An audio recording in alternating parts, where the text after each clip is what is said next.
네, 안녕하세요. 여러분들의 구독과 좋아요로 이 채널이 유지되고 있습니다. 네, 영상 속도는 1.5배를 추천드리는 바이고요. 항상 구독자님, 멤버십 회원님들에게 감사하다라고 말씀을 드리면서 이번 내용은 비트코인 관련된 이야기를 좀 해보려고 합니다. 일단 스케줄표 먼저 좀 보도록 하겠는데요. 이번 주에 22동안 정책이 있고 EU 정상회의도 26, 27일 날 있고요. 대부분 임영웅 씨 콘서트도 있고 그 다음에 그 다음 주에 BOJ 미국 FMC 일정이 같이 있습니다. 이번에 이제 금리 발표 부분은 거의 다 동결로 보고 있는데 과연 동결로 갈지 안 갈지 좀 볼 필요성이 있을 것 같고요. 미리 선례적으로 22의 동향만 본다라고 해도 대충 좀 알 수 있지 않을까라고 저는 생각을 하고 있는 실정입니다. 그리고 최근에 이제 거물급 인물들이 비트코인 관련된 언급을 또 한 번 더 하기도 했었기 때문에 요 내용 한번 보고 넘어가도록 하겠는데요. 최근에 앨런 머스크가 AI는 비트코인을 해독할 수 없다. 여전히 비트코인은 절대적으로 강력한 AI나 양자로 인해서 지금 해킹을 당할 수 있다 이런 논리를 취하시는 분들이 간혹 계시지만 자본 능력으로 인해서 비트코인이 여전히 성장을 많이 하게 되면 그런 것도 충분히 감싸 안으면서 성장을 할 수가 있기 때문에 크게 문제될 건 없다라고 옛날에도 이야기를 했고 지금도 마찬가지를 저는 생각을 하고 있는 실정입니다. 그 다음으로 이제 진 크레이머가 이런 이야기를 좀 했다라고 하는데요. 비트코인은 곧 큰 폭으로 하락할 것이다.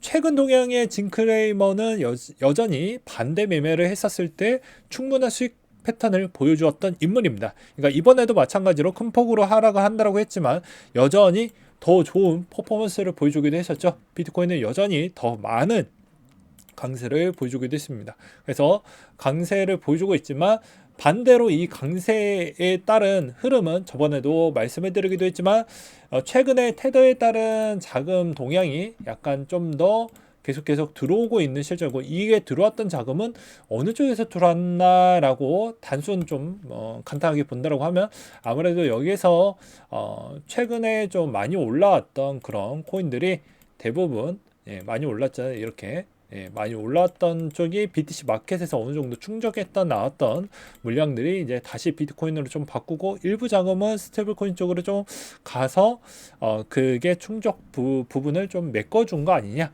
그래서 지금의 비트코인이 좀 더 가냐 마냐에 있는 기로점은 저는 이렇게 보고 있는 실정입니다.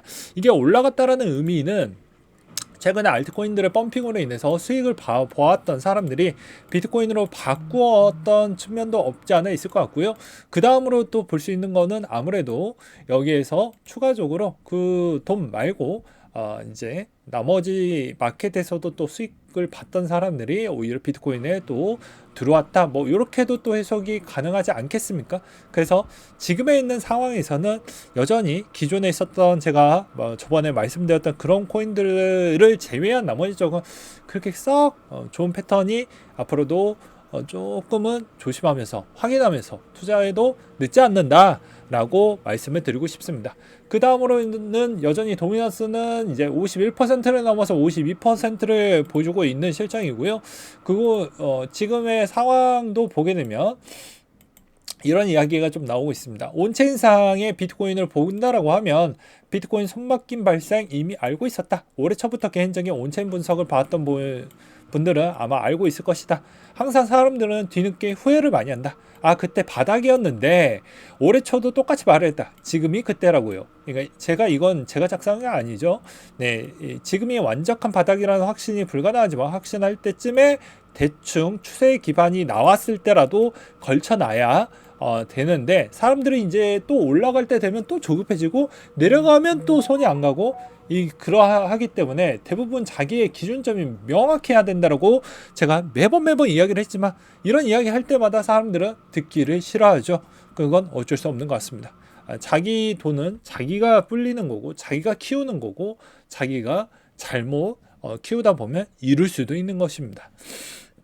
그 다음으로 비트코인 손실권 비율도 매직 영역의 위치가 됐다. 손실 주도권 코인 비율이 7일 이동 평균 적용했었을 때 30% 구간에 유지할 때마다 비트코인 매집 단계를 시사했다라고 되어져 있어서 이런 형태로 보았을 때, 이 데이터 지표로 보았을 때는 여전히 좋은 포지션이 나와주었다. 그러니까 마찬가지로 지금이 적정한 시기이지 않겠냐라고 주장하시는 분들이 간혹 계시겠지만, 추세적으로 보면은 아무래도 이 기간이 과거 마스터 플랜과 전혀 깨지지 않고 동일시하게 가고 있다라는 걸 누누이 설명을 드리기도 했습니다. 이걸 만약에 부정한다고 하면 다른 주장에 있는 자료와 근거를 제시를 해 주어야 되는데, 아직 그렇다한 사람들은 제가 좀 자료를 찾아보아도 거의 보이지 않았다라는 것이죠. 그 이유는 손바퀴 현상이 나온다고 해도, 손바퀴 현상이 나올 거라고 하면 기존 고래가 갖고 있는 패턴이 아직도 많은 물량을 가지고 있기 때문에 여기에서 손바뀜이 좀 있어야 이 마스터 플랜도 좀 변화 과정이 있을 건데 그러지 않을 거라는 겁니다. 그래서 한동안은 마스터 플랜대로 갈 수밖에 없다. 채굴량이 이렇게까지 많이 됐음에도 불구하고도 그러지 못하는 이유를 설명을 드리는 부분이고요. 그 다음으로 이 친구들도 기존에 오랫동안 들고 있다라는 건 기존의 목표 수량이 확고하다라는 걸 알 수가 있습니다. 그때까지는 나올 수 있는 물량은 그 이상 나올 수가 없다라고 저는 말씀을 드리고 싶고요. 여전히 이제 모든 통화가 늘어날수록 모든 위험자산은 같이 늘어나왔기 때문에 여러분들은 어느 시점에서 들어갈 것인지 다시 한번 확인이 필요한 구간이다 라고 말씀을 드리고 싶습니다. 그 다음으로 바이낸스 선물 상장에 두 가지 패턴이 있다고 하는데요. 상장 직후에 높이는 게 목적인 케이스, 룸 그리고 프론트 등등이 100% 정도 올랐다고 하는데요. 작은 시총과 현물 거래량이 착시를 줘서 현물 가격이 선물을 따라오게 만들기 위한 작업이라고 포석을 봐야 된다. 그래서 현물 그래프를 보면 최소한 베팅을 해야지 존버로 가면 총알 바지밖에 안 되고, 상장 직후가 최고적인 케이스가 또 있기도 하는데 떡밥을 뿌리기 위한 케이스라고 볼 수가 있겠다. 그래프를 보면 아득해 보이지만 이번 상장은 오히려 이건 시장에 떡밥을 뿌리는 게 목적으로 보였으며, 상장 직후 빠르게 다른 코인 하락과 비슷하게 고점 대비 박살난 추이를 좀 볼 수가 있다. 그렇기 때문에 충격 완화, 정리 매매용, 선물 상장 의도와 또 다른 의도적 목적도 있을 수도 있기 때문에 다양한 관점으로 좀 우리가 투자를 할 때 볼 필요성이 있다. 그리고 락업 해제에 맞춰서 또 상승하는 구성도 있었는데요. 네, 여기에서도 보시다시피 락업 해제에 맞춰서 띄우는 이유도 여러 가지 경우의 수를 좀 볼 필요성이 있다는 겁니다. 고래달에 따른 이해관계도, 그리고 지금에 있는 상황, 이런 거를 종합적으로 좀 볼 필요성이 있다고 하는데, 대표적으로 이더리움 이야기가 잠깐 나오기도 있네요.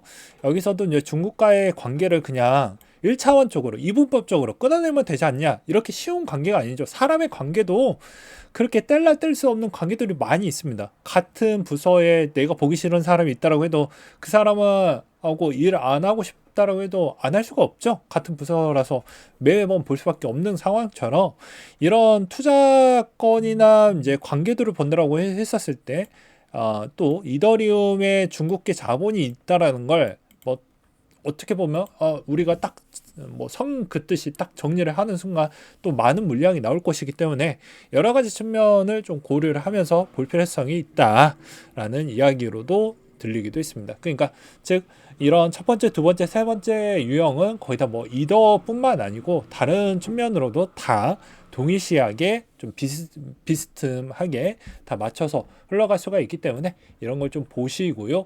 그 다음에 이제 지금에 있는 흐름은 저는 그렇게 봅니다. 알테는 대부분 조그만한 코인들이 작업질을 좀 많이 해서 그 자본 가지고 대부분 다 믿을 만한 애들이 아니기 때문에 비트코인이나 나머지 생태계 코인 쪽으로 자금이 좀 직결화되는 형태를 좀 볼 수가 있겠고요.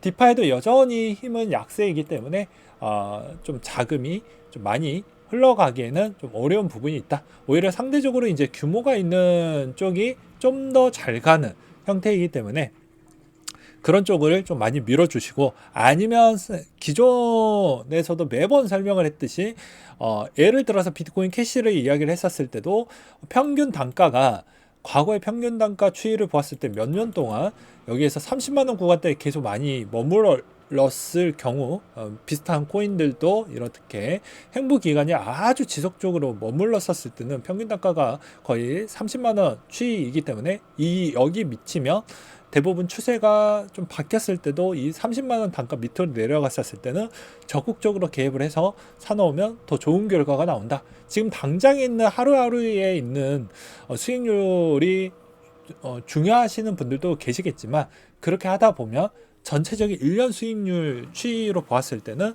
여러분들이 결코 평균을 냈었을 때 좋은 수익률이 나올 수 있는 확률은 전 매우 낮다라고 보는 입장입니다. 그래서 여러분들 생각과 저의 생각에 약간의 괴리는 있겠지만 비트코인이 여전히 좋은 패턴을 보여주고 있고 그 패턴으로 인해서 더 좋은 퍼포먼스가 나오게 되면 결과론적으로 한 번 더 성장 가능성이 열려져 있기 때문에 그런 점을 좀 보셔라. 그리고 기존에 있었던 여러분들이 매번 이야기를 했던 이 구간 기존에 있었던 이 기술적 지표로도 2017년도에 최고점을 찍어 주었던 12월 달에 여기가 거의 22년도 거의 하반기 때쯤에 한번 찍어줬던 이 포인트가 거의 17년도 때 최고점 대비야 한번 찍어주었던 패턴은 과거랑도 거의 유사하게 나왔던 패턴이었기 때문에 아마 여기를 다시 한번 찍고 내려가기에는 어려워서 과거에 이제 나는 30만 원 미치면 살 거야 이런 기회를 보는 것보다는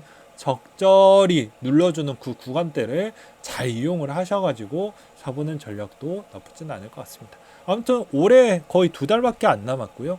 그 2달 동안 내가 지금이라도 좀 사볼까 하다 보면 좀 늦어질 수는 있겠지만 자기의 소신과 원칙과 그리고 그 기준이 또 근거적 자료 기반형으로 해가지고 꼭 매입의 매수와 매도 포인트를 적절하게 잘 맞춰가지고 하시길 바랄 뿐입니다.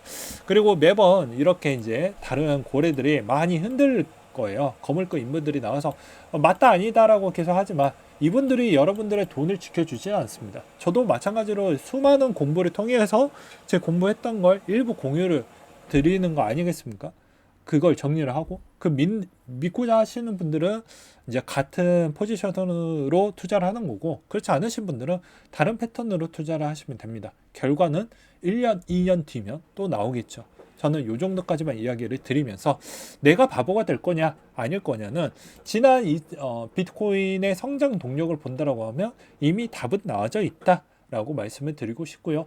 최근에도 ETF 이야기만 본다라고 해도 이미 답은 나와져 있다라고 말씀을 드리면서 이상으로 마치도록 하겠습니다.